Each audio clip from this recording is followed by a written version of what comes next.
Welcome everybody to this ArcelorMittal Retail Shareholders event. My name is John Andrews, and it's my pleasure to have with me Hetal Patel, who's from Investor Relations.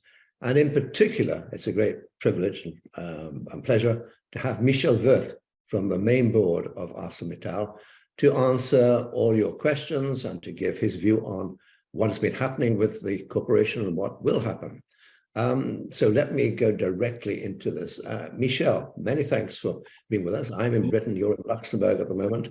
I hope it's not quite as cold in Luxembourg as it is in the UK. But it seems to me that you had quite a reasonably good third quarter after a very difficult year. I don't mean a difficult year necessarily for ArcelorMittal, but for the world.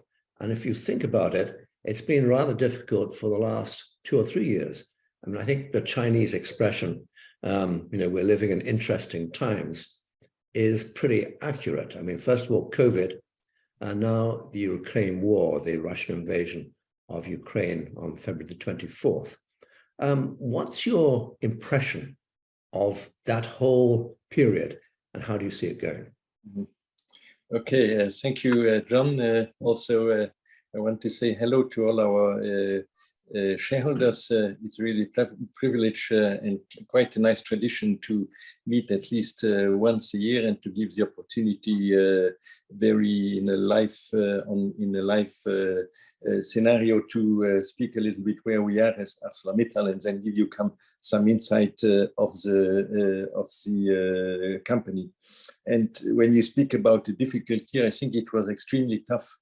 And from my point of view, first of all, I would not rank first COVID and then Ukraine, but I would start with Ukraine because I think most of our shareholders know that we are traditionally the largest steel producer in Ukraine. We have there 25,000 people working and let's say helping 25,000 families to live there. Not speaking about subcontractors and about communities. And these people have suffered terribly, are suffering, and not later than yesterday, the plant has been bombed by a rocket. I think that people have been injured at least, so it is really a terrible drama these people have lived. And on top of that, numerous employees of the company today are no longer in Kryvyi, but are on the front.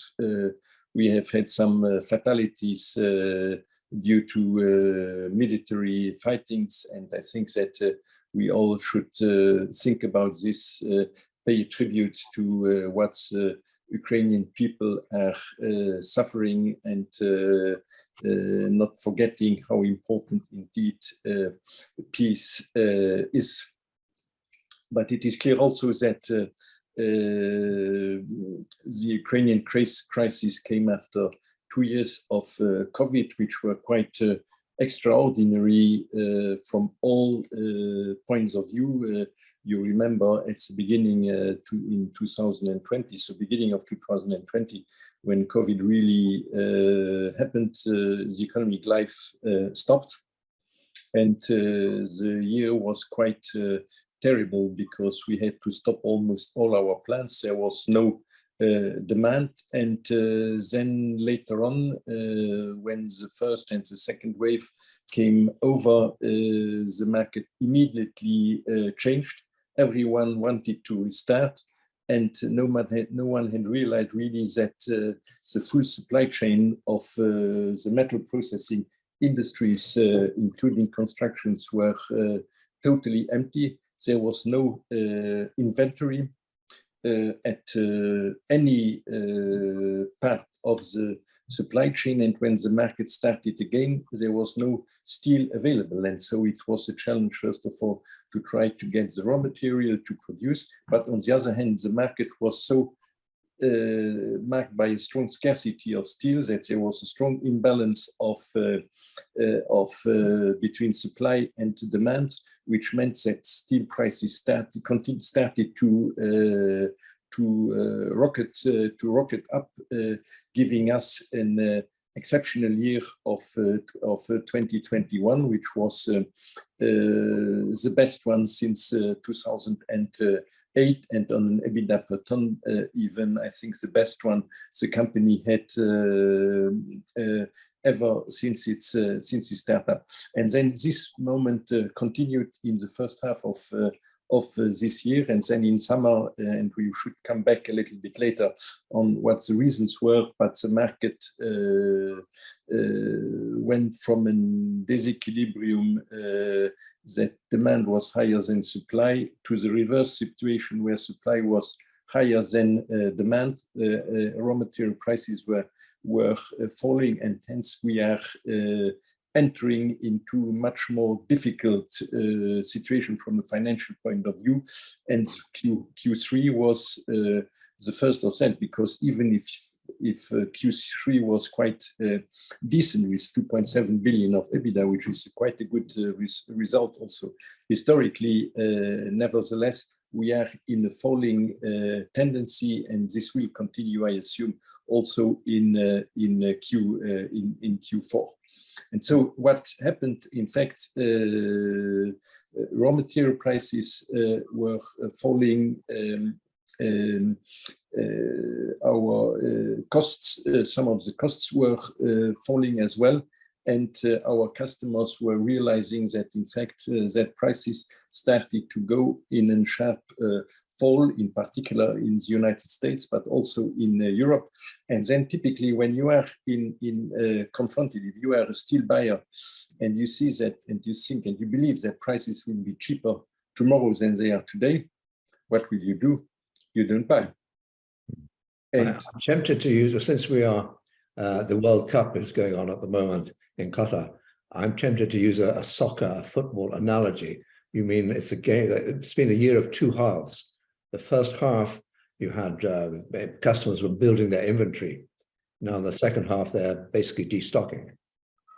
Absolutely, and that has tremendous consequences for the steel industry, and that's the reason why the situation is really difficult. But the problem is, and I think I would like to explain that also to our listeners, you have to distinguish between real demand and apparent demand.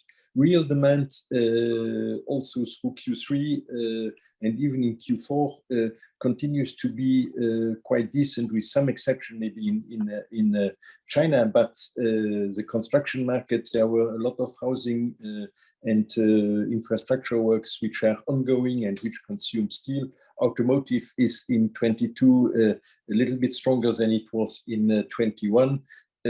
German, let's say, machinery industry works quite well. So the consumption level is quite high, but people are destocking. And what we call apparent demand is the demand which is faced by an apparent demand from end users towards steel companies. And this is going down quite dramatically. So we are speaking almost by 10%.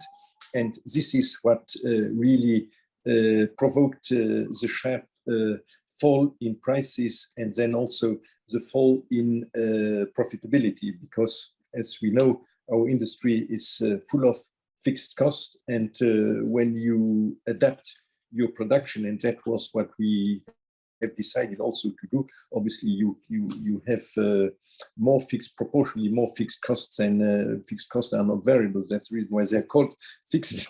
And so we are suffering from that situation. Yeah, I'd like to talk about China a little more, but can I just go back to Ukraine for a second?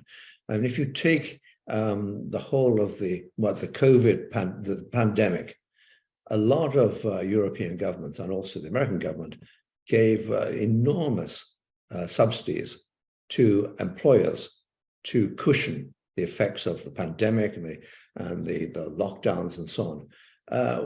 Ukraine, I imagine the government there has no money to support this 26,000 workers. How did ArcelorMittal manage to cope with this? So I think we try to do both.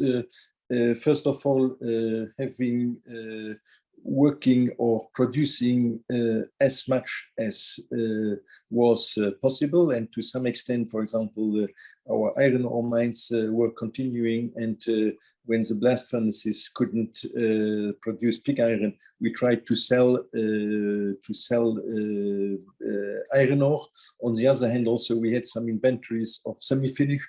We tried to produce them, to produce rebar in order to sell them, but it was extremely difficult, in particular as logistics were really in trouble. So Kryvyi is a couple of 100 kilometers south of Kiev and a couple of 100 kilometers away from the Black Sea. But Black Sea was extremely difficult. Also, all the commercial fluxes in the Black Sea didn't work, so that was closed. We didn't get any longer coal from Kazakhstan or from Russia, so we tried to reship and to organize logistics from Poland. It was extremely difficult, but with that activity, we tried at least partially to earn some money and to limit our cash in. And for the rest, I think the company also made act of solidarity, and today we see that that definitively Kryvyi is not making cash flow, but is making negative cash flow. So we are helping because we believe that we cannot simply let our 25 people go or having no revenues at all. And I think all this works in consultation with the authorities. There is a sense of solidarity in the country, and what you have to know is that the president of the country, his town of origin is Kryvyi, so he knows it extremely well, and I think that feels us definitively close also to the outside stakeholders of Kryvyi. What about, I mean, you mentioned Kazakhstan, and I presume that normally Russia is a market for product from Kazakhstan. Have you kept supplying Russia, or did you stop? So that's a very good question, a very tricky question, because indeed, historically and traditionally, 50% roughly of our Kazakh production goes to Russia. There is some consumption in Kazakhstan, and the rest goes for export. So when the war started, we tried to deviate our production outside Russia. But in fact, it was not possible really to find a new market and to organize logistics which would give this as a solution. What you have to realize also is that Kazakhstan is in an economic union with Russia, as the European Union is as well. So there is freedom of movement of also for goods and services, and at the end of the day, we were then studying very carefully and also consulting about the full sanction regime, and it appears in this particular case where Kazakhstan is organizing their own sales. So there is not, it's not ArcelorMittal from Luxembourg or from elsewhere who is selling, but it is really organized like a local company, that they have decided that they had the choice either to close the plant, and there once again, there we are more than 30,000 people and families involved, or having limited sales to Russia, where we have detailed a very exact, very precise procedure in order by order is analyzed and checked that it is compliant with the Western sanction regime, that it is not going for military uses in Russia and so on. So that was the way how we did it, but that also in general is the way how our our company is working. For example, I give you another example. When President Trump introduced Section 232, yeah. obviously our American friends from ArcelorMittal USA say, okay, that's a very good thing, because then we do not have import competition. And so they were saying, okay, we agree with that. And the European colleagues, if I look, for example, our works in Luxembourg, they have traditionally a strong export market in the US. They were complaining and going to the EU and say, you have to protest against Article 232, you have to implement safeguard measures and so on. That's the way. Otherwise, as a group, you cannot survive. But obviously, you have by all time to respect the legal situation we are confronted. And here the legal situation is safeguard, and is the sanction regime, which is different from the EU and the US and so on. But we are compliant with all the legislations we are in at this moment. I imagine there must be some fascinating discussions at the board level on geopolitics, because it's more than that, because you know also that you have 35,000 colleagues who are there, and what are you doing? What is your sure. what is your responsibility? How to do it? And so you really sometimes have to manage the paradox, and your beliefs, and you have to respect the rule of law, which is absolutely what is essential. And I mean, you must be much more aware of these things as the world's largest steel company. I mean, you're present making steel in 17 different countries, quite apart from having customers in 150 odd countries. So, I mean, it has its pluses, and I guess it's not quite minuses, but difficulties. I mean, touching on the legal front, the 232 law, has that disappeared now? You can be relaxed. It has disappeared vis-à-vis Europe, so that is okay. But today there is a new program in the US which is contested in Europe. Absolutely. So it is. So every time you have some problems or something else which is hurting us very much is that, for example, everything which is in relation with the price of carbon emission. There is no level playing field globally, and in fact, our European works are suffering a lot, because the Europeans are by far the strictest from that point of view, and carbon cost, direct and indirect, is by far highest in Europe. So that gives us a pressure which some others don't have, and that's the reason why Europe today is becoming a high net importer of steel, whereas when I started, let's say, or 20 years ago, Europe was a net exporter, and by 30 million tons on average in the 90s, or early 2000. Today, Europe, this year, Europe will be a net importer of 20 million. So that's a huge gap of 50 million. No? That's huge in terms of amount, and that is what the European policy in terms of CO2 has an impact on the European steel industry, which is absolutely tremendous.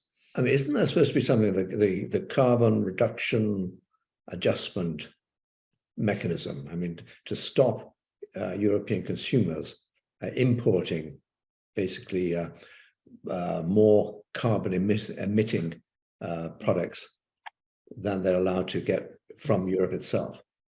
Yeah, so the mechanism, the principle of the mechanism, I think, has been accepted at the EU level, but will not be implemented at earliest before 25, maybe 26.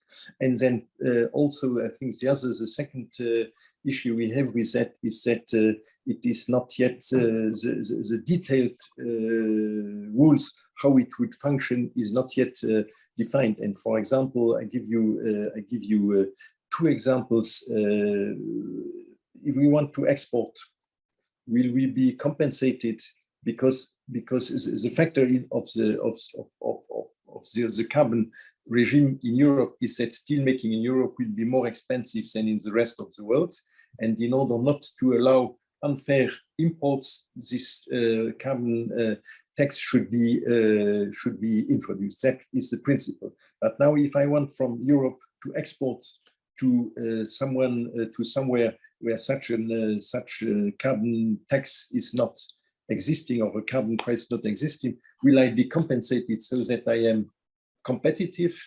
That is, for example, today not foreseen. Second big problem I see with it, is, for example, our customers. Let's take the car industry. If the car industry produces in Europe and knows that buying their steel in Europe will cost them 1,000 euros more than producing their car in another country, what will they do? At the end of the day, this will weaken the other European industry. And I think that is really a pity, because if you look at European industry, in particular also the German industry, they are the best in metal processing.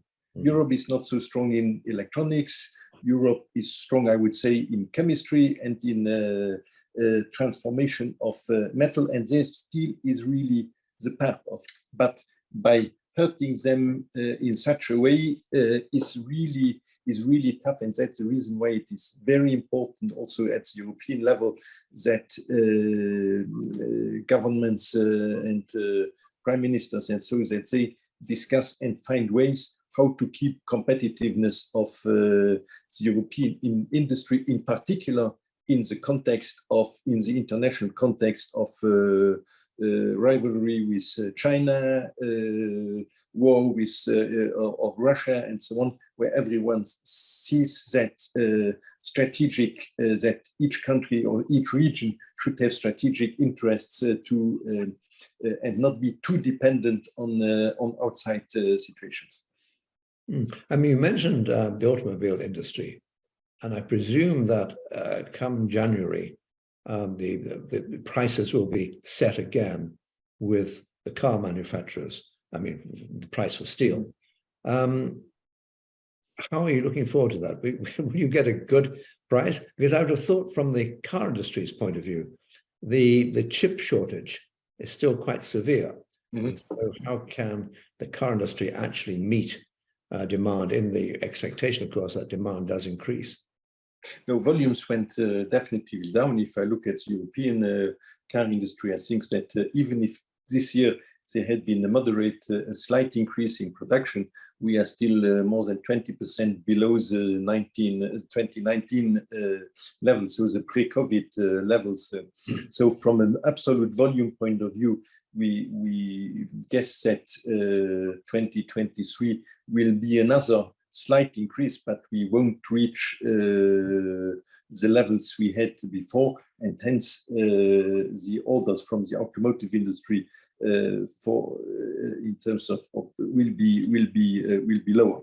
This being done, and one of the reasons being that the chips will still be not very much available, and that's a pity, because on the other hand, I don't know if you try to buy a car, and if it's a little bit let's say a well-regarded car, all the lengths when you will get your car, we are speaking about 6 months at best, but even for some brands, you have to wait for 1 year. That means that the order books of the car makers are not so bad, but simply they cannot produce more.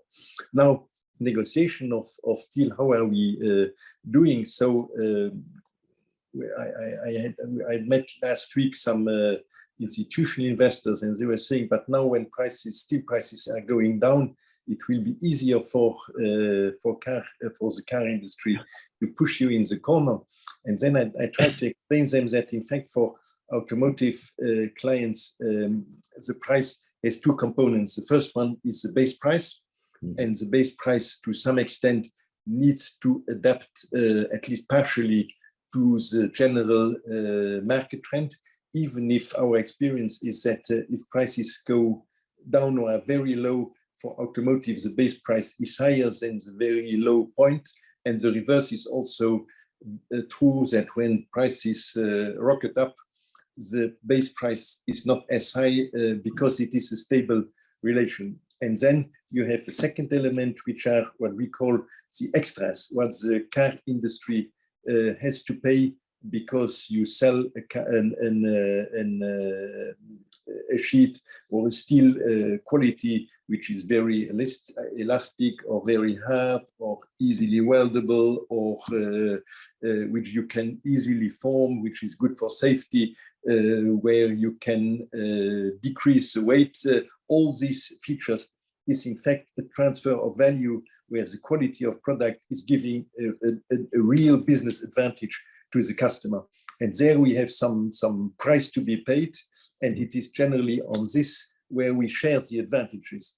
The car industry could have the possibility to buy cheaper steels, but they are not as effective, and hence they want to buy our good steels, which partly are covered by patents or industrial know-how, and there we definitely get also part of the margin.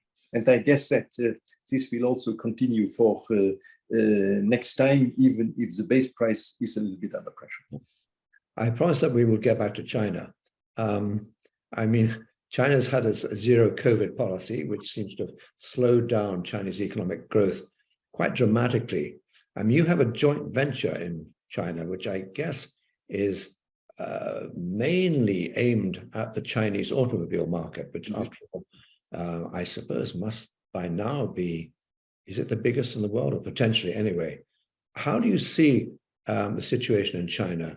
And is China, I mean, historically, you and other manufacturers and producers used to accuse China, I think with justice, of dumping excess steel on the international market.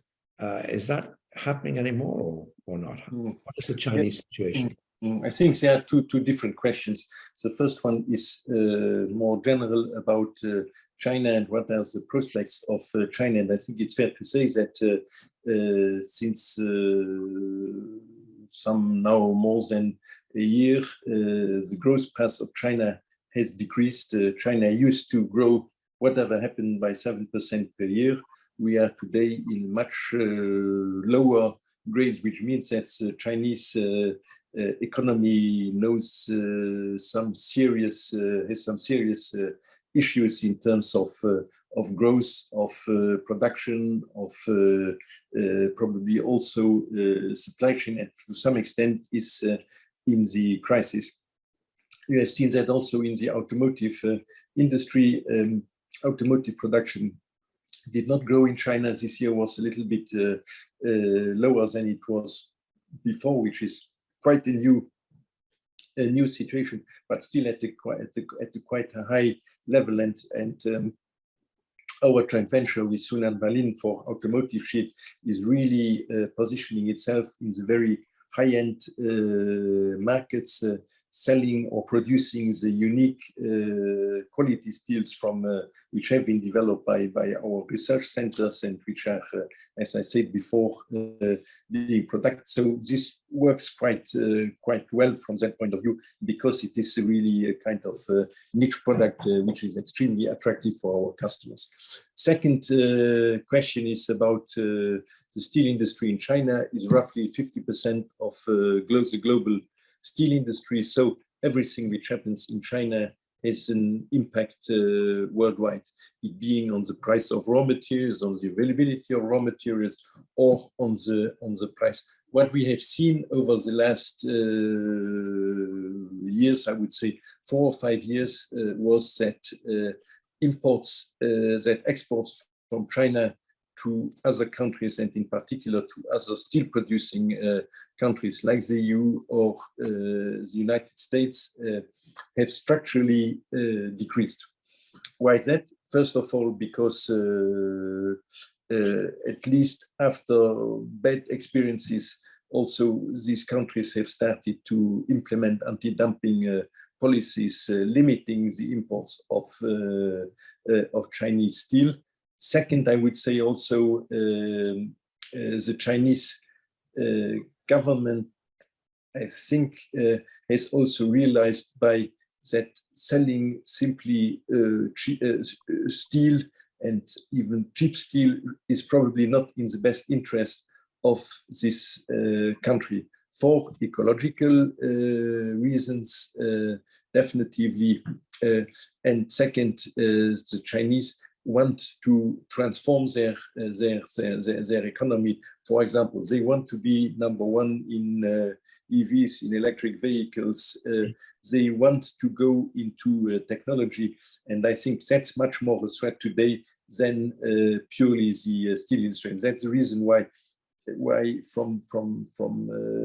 let's say from disturbing the steel markets, China has not been the last years really a big pain for us. We had other pains which were bigger than this one. Well, I'd love to talk soon about India, for example, and also about decarbonization. But let me just turn to Hetal Patel. Hetal, any questions from? Yeah, actually, John, there's a couple of questions just really focusing on the energy crisis situation, particularly in Europe. I think Michel already touched base on what we're doing in response to the energy crisis, and could we give an update on the production cuts that we've announced for Q4 and whether they'll be extended into 2023? And then on the energy side, how is the company mitigating the impact of the energy crisis on the cost situation, and what is our view going into 2023 on energy as well? Mm-hmm. Okay, now I think that's a very serious question, and a question of concern, because when you have electricity prices or natural gas prices which go up by up to a factor 10, this is for an energy intensive industry obviously a very critical situation. So what were we doing? First of all, to adapt ourselves as good as we can. And I would give two examples. The first one was that also when I was seeing this destocking effect, really since the summer also, we are also destocking, trying to use some available raw materials, so decrease the level of working capital, which means on parallel also that we adapt our real production to the reduced apparent demand I was explaining at the beginning of our discussion. And that means, for example, in Europe in Q4, that we have stopped the equivalent of 20% of our capacity, which means also a strong decrease of energy consumption and of natural gas consumption. Second, from an operational point of view, maybe not everyone of our listeners know that, but the steel industry by itself is also a gas producer, because when you operate coking plants or the blast furnace, you burn coal, but you produce also gas. And so we try to, and this gas can be used for different uses, producing electricity or producing heat, or being re-injected in the blast furnace as additional energy. So we try to optimize that, taking into account the price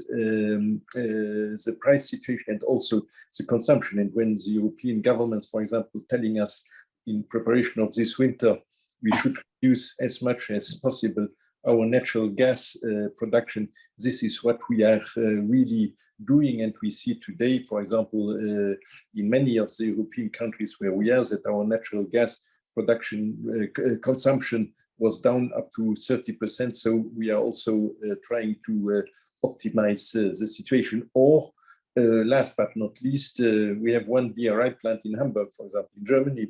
It's the only DRI plant which is operating in Europe. But with these gas prices, it is simply not possible to produce DRI. So this is an installation which is now temporarily closed up to the moment when the situation normalizes. And fortunately, I would say all these efforts from us, but also from all the consumers hitting a little bit less, trying to take a little bit care of their energy consumption, has helped that market prices have fallen. They are still 3 times as expensive as they were, or 2 times more expensive, or 70% more expensive as they have been pre-crisis, but it is no longer these peaks we had known in summer, and which really were very disruptive in the way how we had to produce.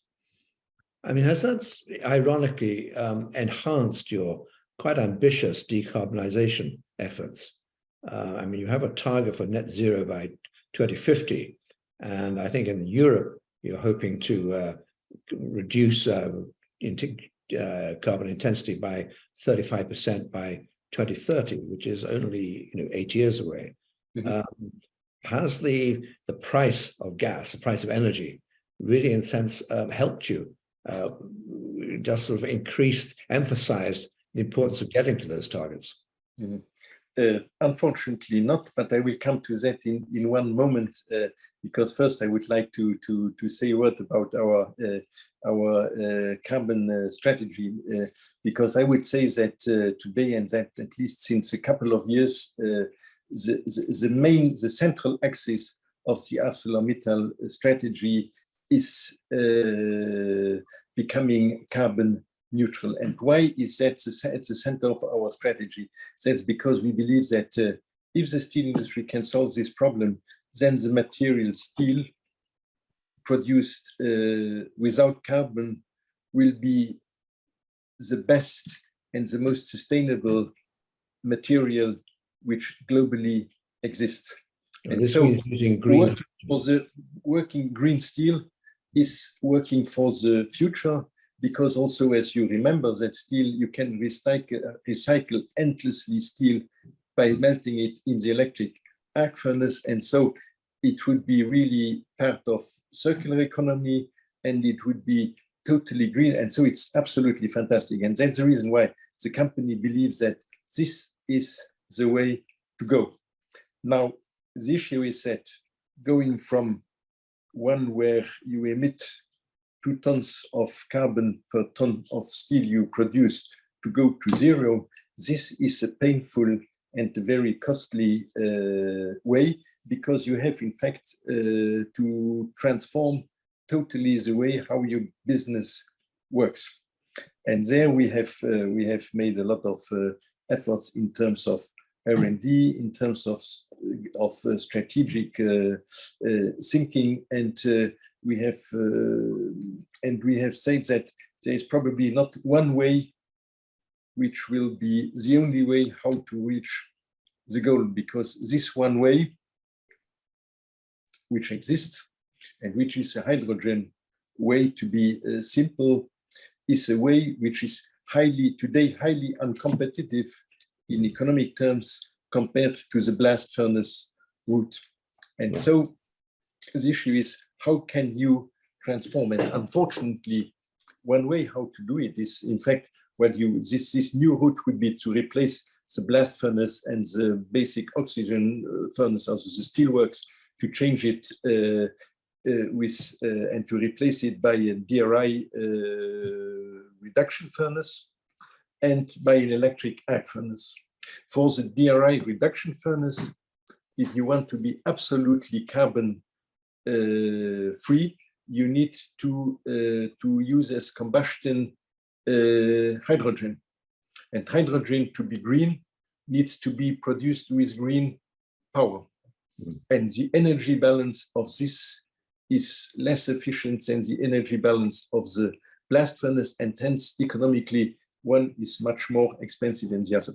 And there is no green hydrogen available. And that's the reason why we have said the use of hydrogen has to be progressive. And in the first stage, you can use also natural gas to fire these DRI installations. And by that, you reduce by 50% the emission of CO2. So it's a first step in expectation that the system, the economy, the government also make it possible that there is enough green electricity available, which has a sufficient low cost, so that we can produce green hydrogen. So that's the first way. The second way is then to see, can't we radically reduce the emission of CO2 also in the traditional route?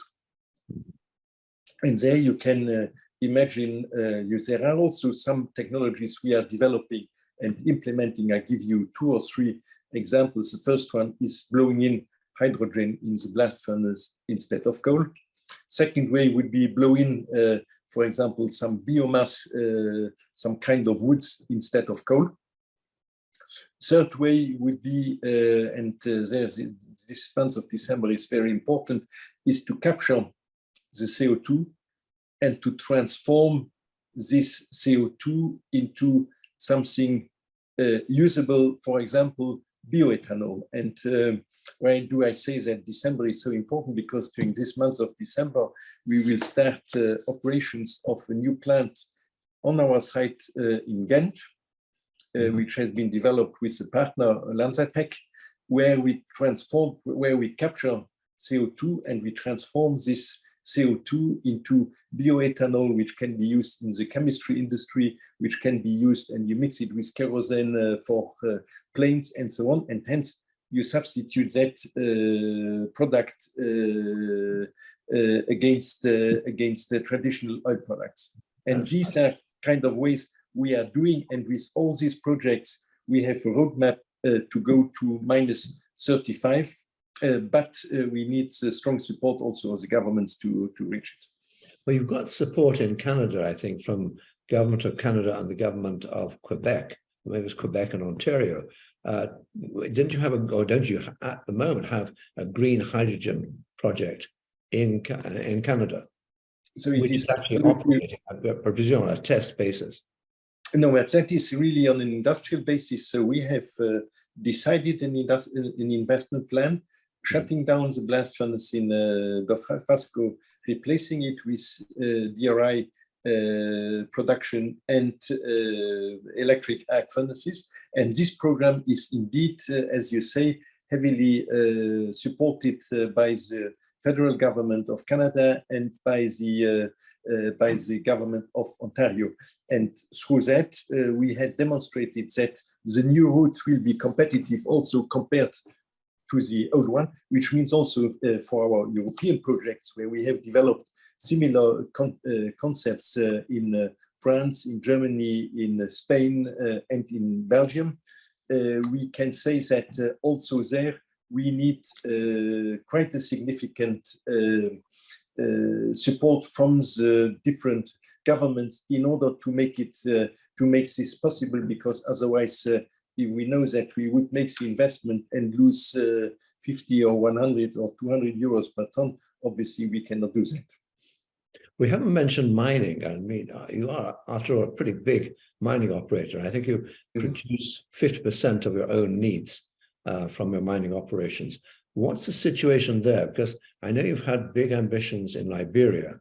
They are now, I think, some political difficulties in Liberia, or am I reading the headlines wrongly?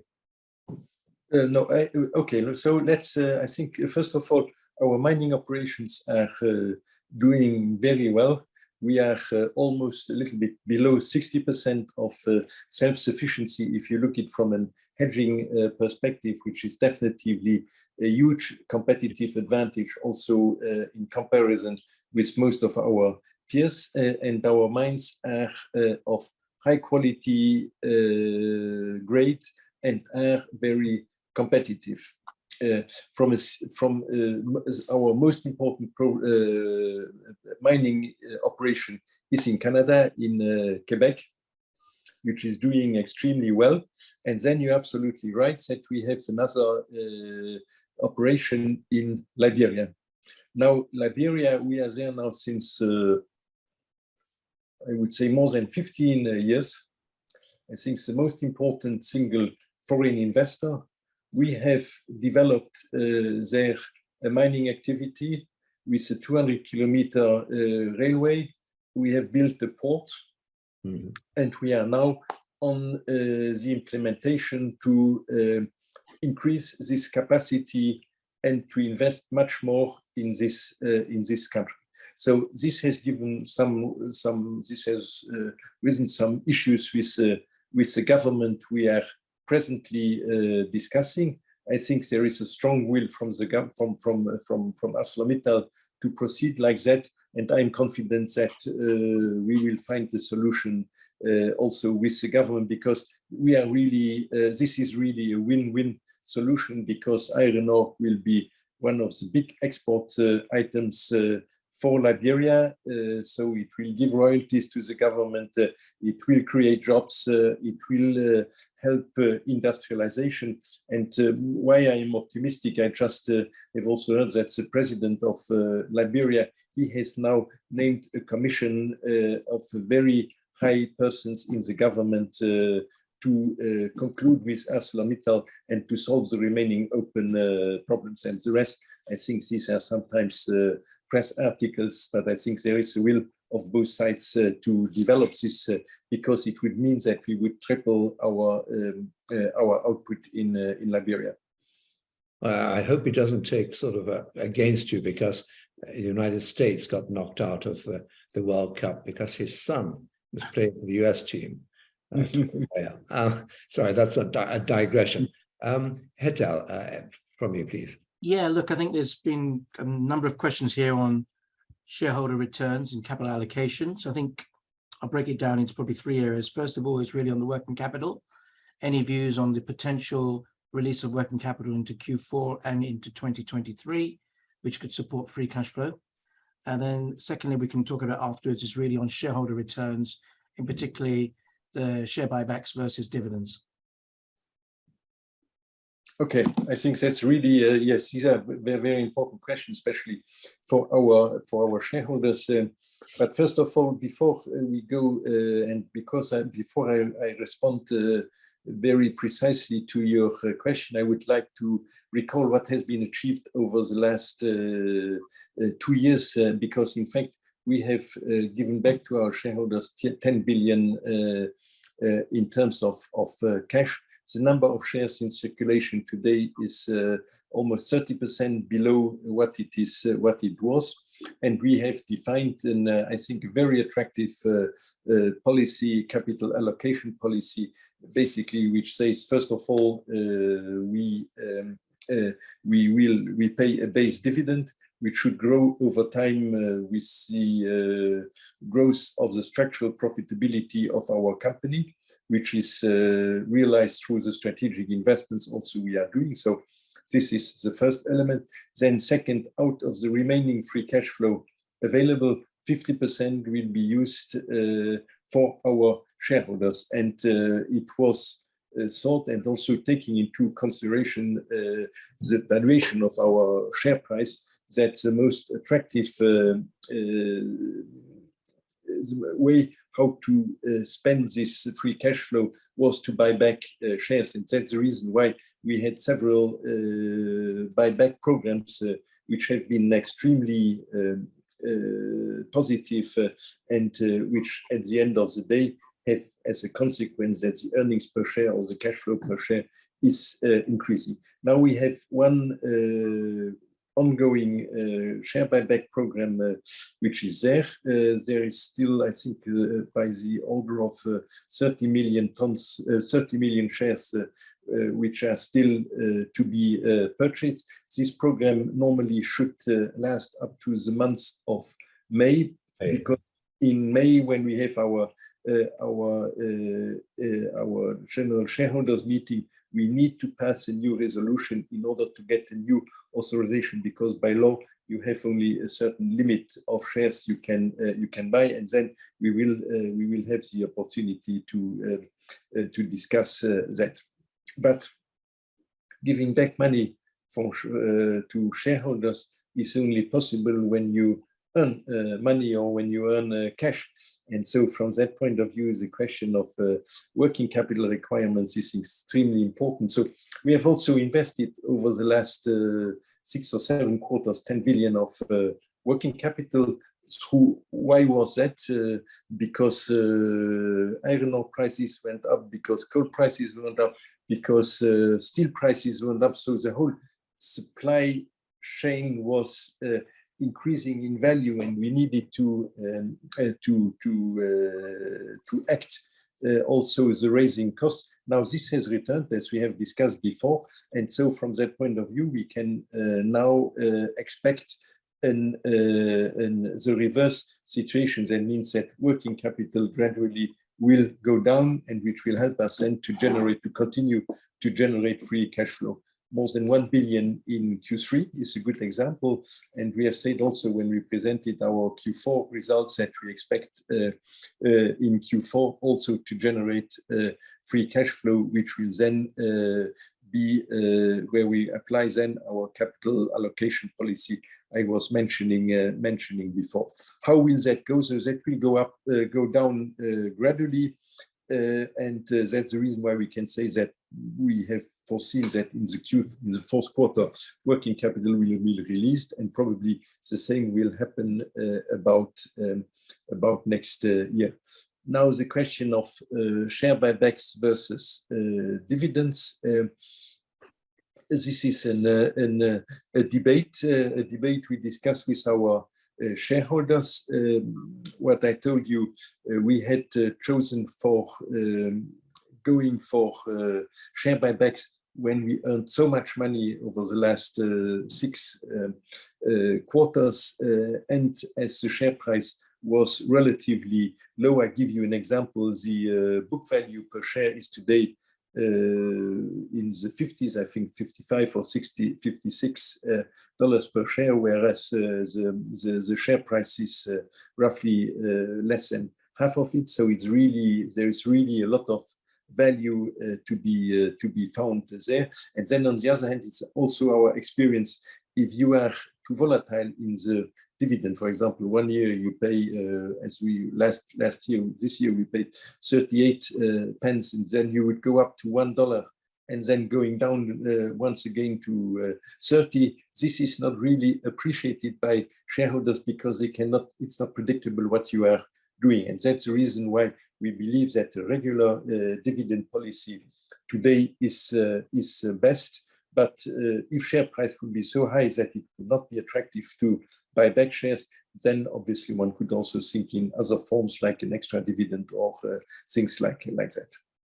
We don't have a great deal of time left, but let me turn to India, which was a jewel that you were trying to capture over several years, and you have now. How is it performing? We're extremely happy with India, and I can tell you also that Aditya and Mr. Mittal are extremely happy that this is developing so good, because they had worked so hard. Because remember, for 10 or 15 years, we tried to build a greenfield in India because there was nothing to buy in India, as the Indian steel industry is already very concentrated, and you have only 4 big producers, and non-war was for sale. And it was not possible to build a greenfield in India on top of the difficulties you have when you are building a greenfield, because first you decide to build, then you have to capture customers. So this is a journey of 10 years if you are speaking about a meaningful big plant. So it didn't work. And when the occasion came that SR Steel was in a kind of receivership, and that there was a public law allowing a kind of auction, how this would work, this was a unique opportunity to go. So we decided to go together with Nippon Steel. We have 60% ownership. Nippon Steel has 40%, but the company is organized like a joint venture in terms of governance and decision making, and then has as a reason that the consolidation is on an equity base and not a full consolidation. And so the Indian operations are not as visible, but I can tell you that the results are absolutely outstanding, much ahead of our expectations when we decided to buy. Why is that? Mainly, first of all, India is integrated. Our Indian operations are integrated with iron ore, and we have excellent quality of iron ore, and we have our own 20 million tons of pellet production in a very good logistic organization. Second, we have state-of-the-art equipment, which suffered a little bit during the previous owner's time, because a large part of the production is precisely DRI based, and the former owner had not a good hedging strategy regarding the cost of natural gas. And one of the first decisions we have taken was to hedge the gas on the long term. So we have a very attractive 5 years time, 5 years contract on with fixed price on natural gas, which makes the DRI route very profitable, especially in times like this where the world gas price is high. So the plants also technically are working very well.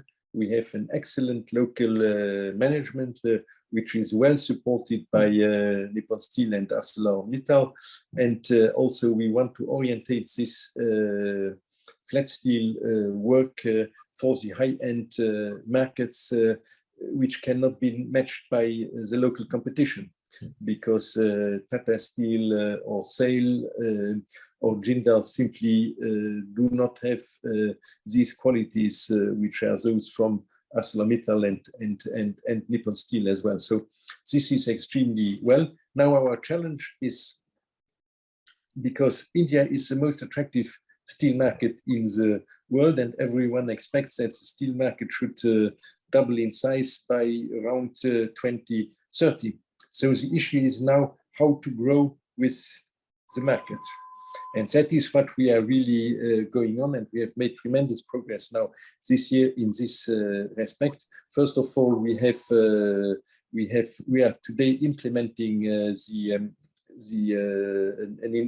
small investment program which aims us to increase production by a little bit more than 1 million tons.